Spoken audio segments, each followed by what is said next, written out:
Kalpasan ti mano nga aldaw ti pannakapaltog ken nakatayan iti Singaporean National ani Cyril Tamcam Gomez nga agnay iti San Julian, Bigan City. Nakuna iti Provincial Director Police Superintendent Eduardo Dupale nga addan iti pagdurdurasan ken lumawlawagan kadaytoy a pasamak. Babaen ti agtultuloy nga investigasyon kadaytoy a shooting incident. Ken nagtipon iti pwersa dagiti intel operatives ken dagiti kameng iti Kabugaw PNP. Balaygi iti pannakakemmeg iti papapati akin gapuanan iti nasao nga pamaltog. Segun iti Provincial Director addan iti kustodiya iti PNP iti masospetsa ken manarimaanen iti tactical interrogation kadagitoy.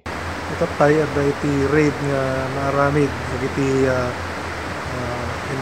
intelligence operatives ken investigators tayo iti Kabugaw ket dahil suspect naaladan. Adda ti custody ti PNP tatan ket man narimaan ti tactical interrogation ken investigation dahil suspect. Awan pa iti makita mi nga motibo ngem dagitoy ket hard killers kami dagitoy antay nga ma-determine no sinno dayjay talaga nga mastermind.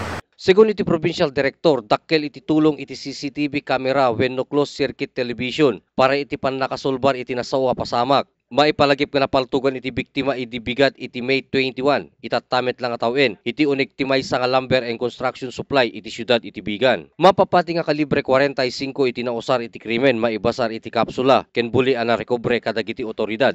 Iti bait nga saan maliklikan iti kastoy a pasamak, daw-dawaten nga rod iti nasaong opisyal iti kooperasyon dagiti lumugar. Kaya't ko mga dawaten kadagiti amin nga taga Ilocosur, Ilocos Paringan at dagiti madmadlawyo nga suspityoso nga tattao di taluglugaryo ket ipakamuyo nga dagos iti kapulisan tayo tapno ti kasta ket mapreventaran tayo ti anyaman nga maaramid nga krimen.